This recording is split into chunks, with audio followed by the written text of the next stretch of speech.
Not enough people talk about the fact that gay guys are so much better at securing the bag than straight women are. And if you're wondering why that thought has crossed my mind,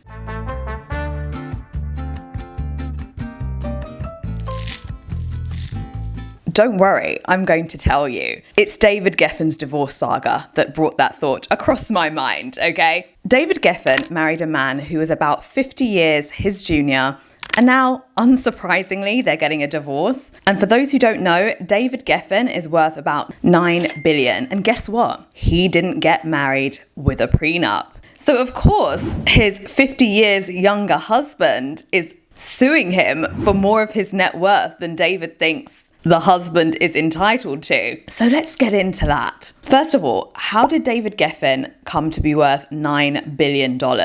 Well, he founded Geffen Film Company, and that was in the 80s. And then he founded DreamWorks and a couple of different record labels. Over the course of his time in the business, his record labels housed some of the biggest names in pop music, including Elton John, Cher, John Lennon, and the list goes on and on. So this guy is minted. He spent the last few years traveling the world on his mega yacht. He is now 82 years old. In 2023, David married a former adult star by the name of Donovan Mitchell. That's his adult name. Donovan was 30 at the time. So obviously, a 30-year-old who's not wealthy is not going to be regularly mixing with 80-something-year-old billionaires. So how did they meet? Guys, this was the thing that shook me to my core. They met on that website, okay? The website that people go to meet rich people, the ones that everyday normal people go on to meet rich people, that's where they met. I don't even think I'm allowed to mention it on YouTube. That's why I'm being so circumspect. But he is, I guess, the first person I've ever heard of to actually meet a genuine billionaire on there. And for that, he deserves all of our praise. Before he started calling himself Donovan Michaels, he was a young guy called David Armstrong from a small town in Michigan. He originally moved to Miami and started working as a go-go dancer. And then he slowly moved into movies. Obviously, he is stunning, so he did very well in that industry. And he caught the eye of Mr. Geffen, who allegedly paid $10,000 for their first meeting. In March 2023, they got married in a small ceremony. And during their short-lived married life, they dined with Kris Jenner and hung out with Oprah Winfrey, of course, as well as Elon Musk and Mariah Carey. But then, after just 2 years, David Geffen filed for divorce. But Donovan was not going to go quietly, so in July, he rejected a financial offer from David, and now they're going to trial. Donovan has accused David of gaining satisfaction from causing Donovan pain and said that he insisted on Donovan getting painful cosmetic treatments in order to keep David happy, including extensive dental surgery and laser hair removal. Donovan allegedly had some sort of substance problem, and he claims that when he got sober, he started to be more independent, which created problems between himself and David, who he says wanted him to be completely dependent on him. Donovan's exact words were he wanted to be the savior, the white knight, and the top. Okay.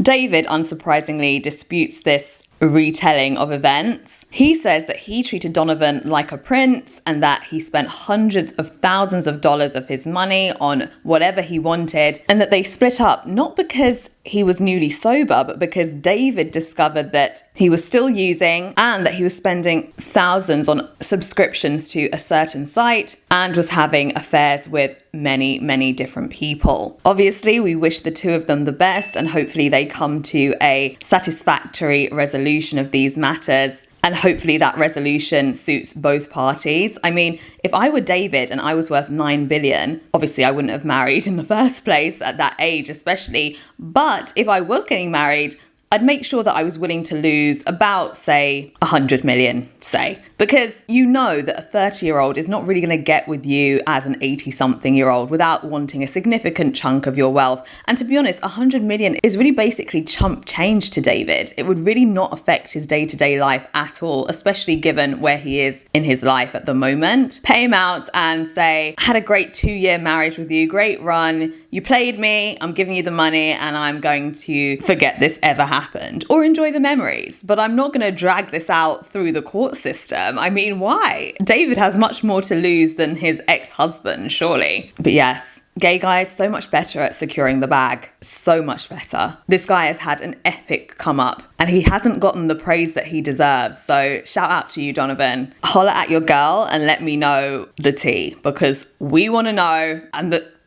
my audience wants to know how you did that. Wow. One for the books, I'd say.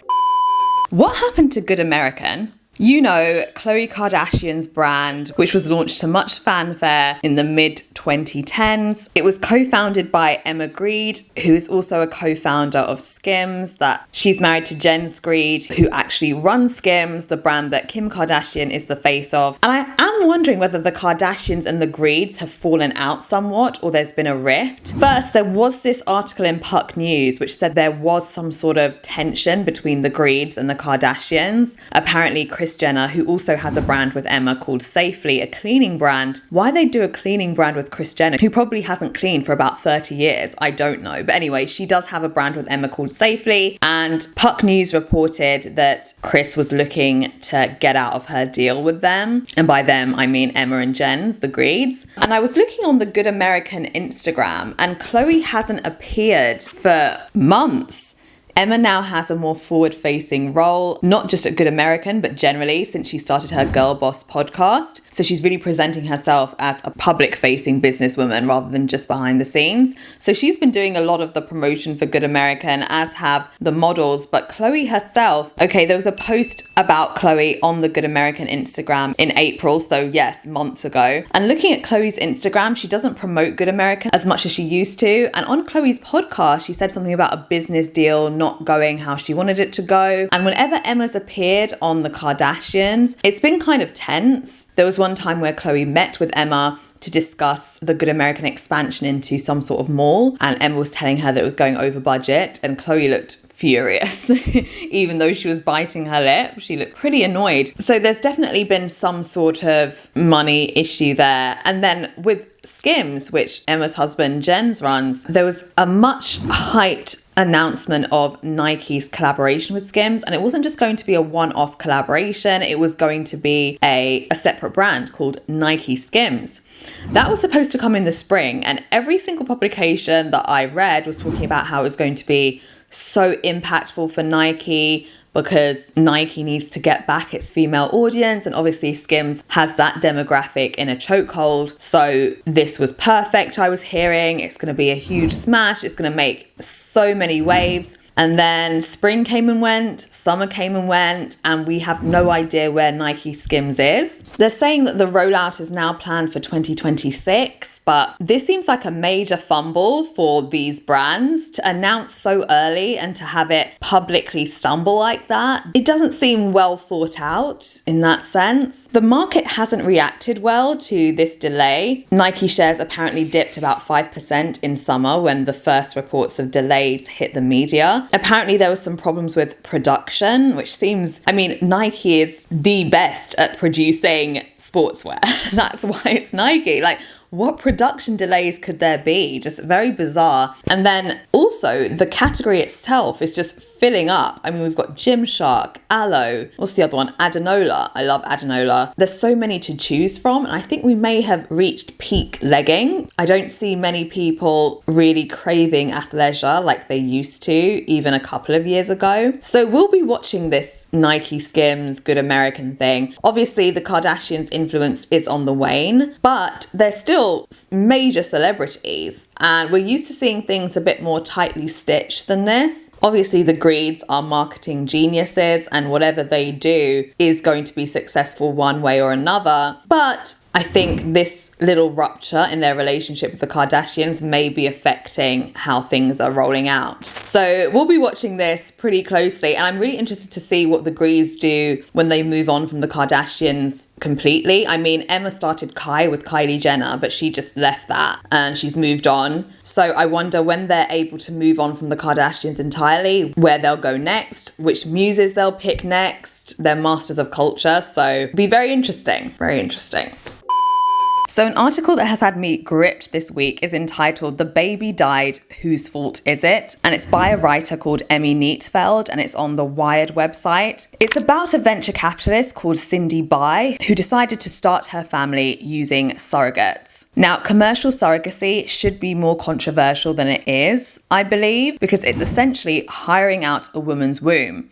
Now, usually when we talk about body parts that belong to human beings and whether they're for sale or rent or not, there's at least a rigorous ethical discussion as to whether that's appropriate. But not for commercial surrogacy, at least not in the US. It's banned in large parts of Western Europe. But in the US, it's seen as pretty uncontroversial for reasons that really do elude me, given how the US deals with other reproductive issues. But anyway, back to the story. This venture capitalist, Cindy, decided to expand her family using surrogates. She picked one surrogate and things were going well in the beginning. They got on really well. But then as time went on, Cindy became increasingly controlling and neurotic regarding the surrogate's body and what she did with it while the baby was inside of her. I have to say at this point that Cindy is an Asian lady, the surrogate is a white woman, and she is the single mother of a black child. Now, I shouldn't have to say that, but it becomes relevant as you'll see. Now, as time went on, despite their good start, the surrogate became uncomfortable because if you don't want spoilers, skip this bit and go to the next section. But essentially what happened was the surrogate entered hospital at about 29 weeks, and unfortunately the baby, after she was in the hospital for a while, the baby passed away. Now, instead of caring about the surrogate's health and thinking about trying to get through her own grieving process,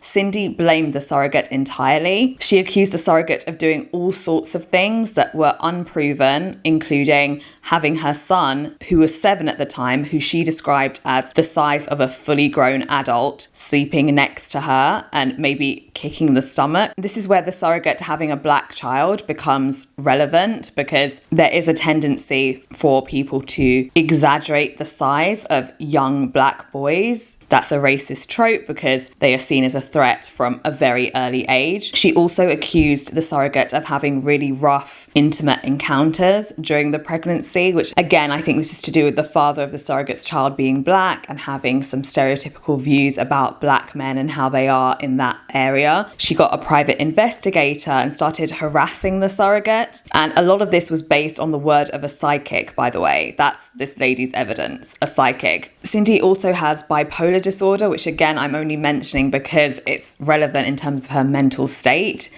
as to why she may be treating the surrogate so horrendously. She was also spreading all of this false information about the surrogate, including the surrogate's real name, online, and the surrogate was getting harassed by strangers as well. Anyway, it's really important for you to go and read the article if you're at all interested in the commercial surrogacy industry. I know this is an extreme example, but to me, it shows some of the more harmful elements of commercial surrogacy that are under-discussed, particularly in the United States. What Cindy has done to this surrogate, who was really just trying to help her and earn a bit of extra money, is absolutely beyond the pale, and the surrogate has very little protection against this kind of harassment, particularly in America, where commercial surrogacy is fully accepted. The people in a position to take advantage of such an opportunity are wealthy, right? Because all of this costs a lot. If you've got $45,000 to spare on a surrogate, you have some liquid cash available to you. Now, the surrogate, anybody who is willing to have their womb used in this way, obviously does not have those advantages generally, because we don't usually see rich women acting as surrogates. So there's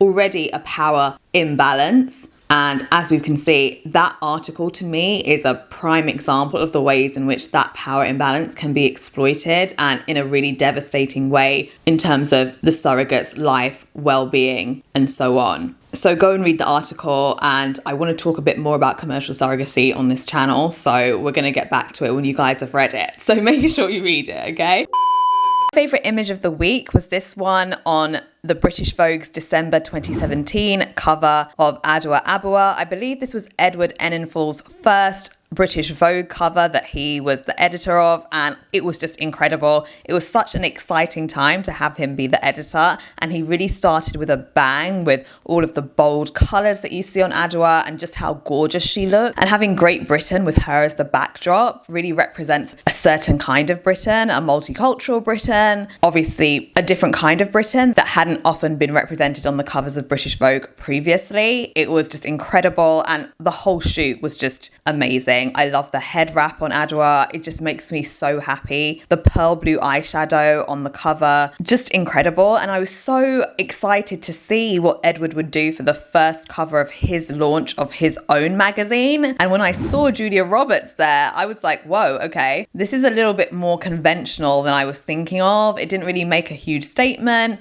And it has nothing to do, I know that how that sounds like, oh, you're just saying that because Julia is a white woman of a certain age. No, I'm not saying that at all. Of course, Julia can be radical and exciting, but she just wasn't presented as such on the cover.